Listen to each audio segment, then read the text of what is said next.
I took Brandon Sanderson's creative writing class, and this is what I learned from it.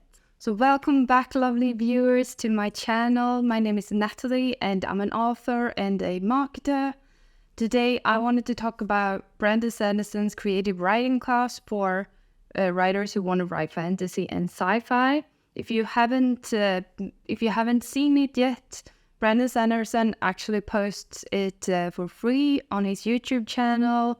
It's his lectures from BYU, and I definitely recommend any one of you, everyone to watch it because they were really, really good.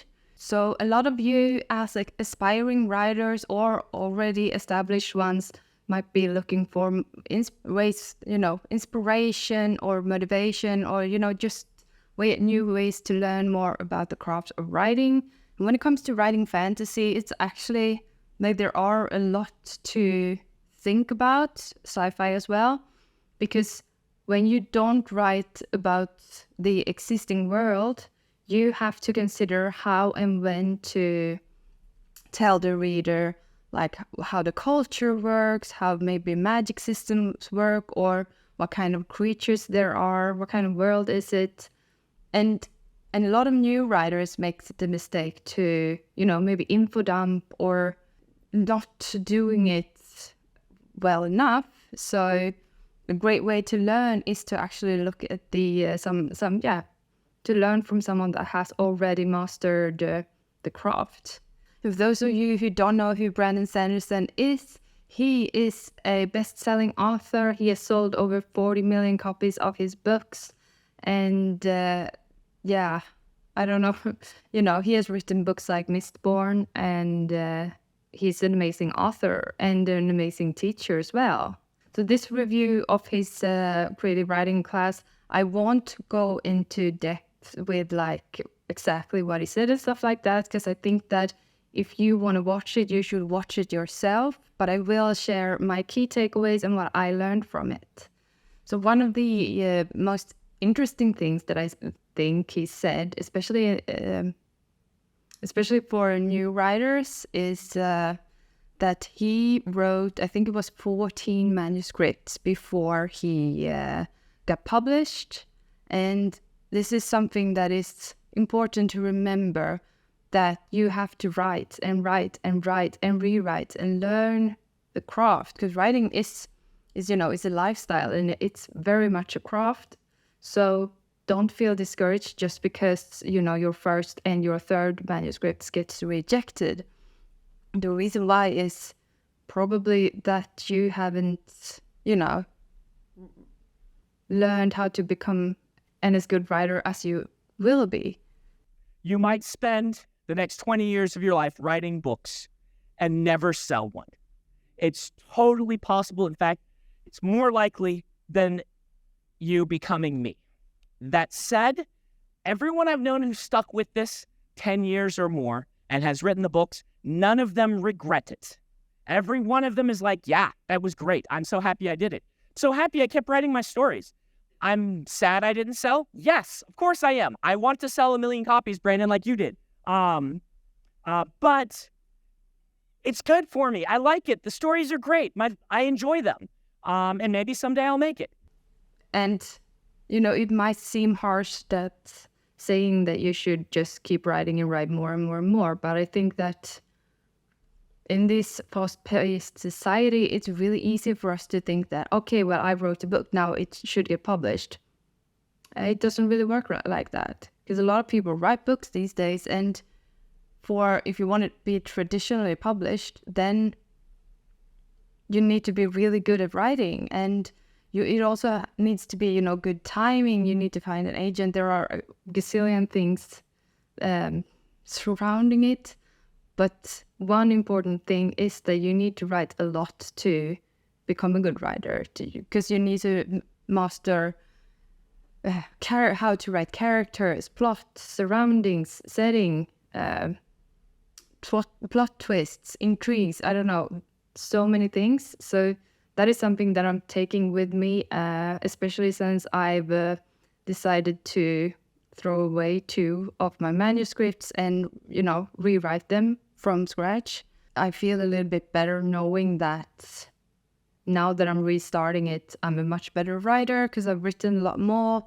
And also, now that I've planned like the entire 5 books, I can actually see how much more exciting the stories are. So that's really great. Another key takeaway from Sanderson's class was the importance of writing three-dimensional characters.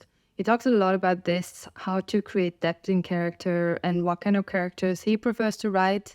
And one thing that he said that I found super interesting was that he actually casts characters for his book. So he will, he will have a world and a plot and stuff like that, but he will try out a character and see if it fits in the narrative.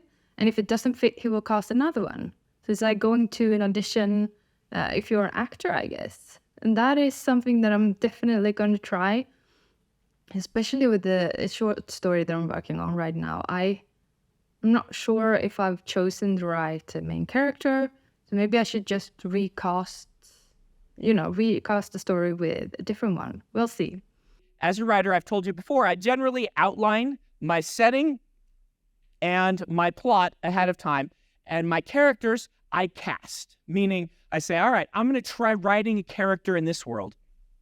I'm going to see where this person goes, what their passions and dreams and hopes and fears are as I write them. And if that works, great. I'm going to keep going with that, and that becomes my character. If that doesn't, I put that aside and I try something very different. Over the years, I've gotten so that I do this less and less, but I still, like, for instance, my 2 big series, Mistborn and Stormlight, both basically started with me trying different characters and then putting them aside and trying new characters until I arrived upon the ones that worked. Another gem from Brandon Sanderson's writing class was his lessons on world building.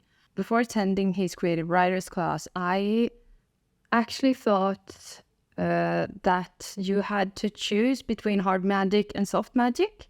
So if you don't know what hard and soft magic is, hard magic is magic that has super specific rules. And if I do water magic, then maybe I will, something will happen all the time. And it's always like set in stone because it's a hard set of rules. But with soft magic, you don't really know the rules. You don't really know the consequences of magic. It's a lot more loose, and you as a reader don't know what's going to happen as much either. But Brandon Sanderson actually talked about how a lot of stories, including The Lord of the Rings, contains both hard and soft magic, and that you as a writer can include both in your world building, but you need to be consequential and you need to really consider why you choose that kind of magic and how it's going to be incorporated throughout the book or throughout the series. I will say that you don't have to be all the way to one side or the other.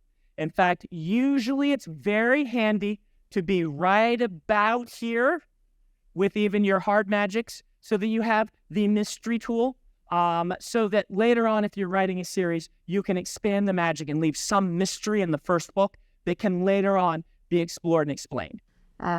This really helped me solving an issue that I had with the series that I'm working on. So, yeah, I'm super happy about that. And writing is rewriting. This is something that Brandon Sanderson keeps on emphasizing throughout his class. And I think that is really important for all of us that write to remember, because it is when we rewrite that we actually, we tighten the plot. That's where the magic happens, basically.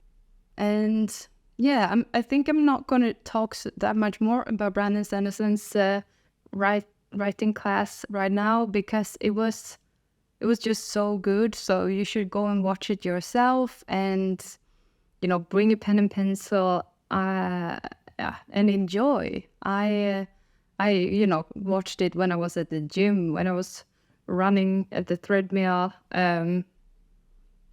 It was great, because there are a lot of hours. So, I had to do it When I had the time, it probably looked funny, but I don't care. I will, of course, link the first video of his class down in the description. And if you like this video, please hit the thumbs up button and leave a comment. What kind of videos do you want to see in the future, and what do you want me to talk more about? Thank you so much for watching, and let's write epic stories together. I can't wait to see what you guys come up with. Thank you. I will talk to you soon. Bye.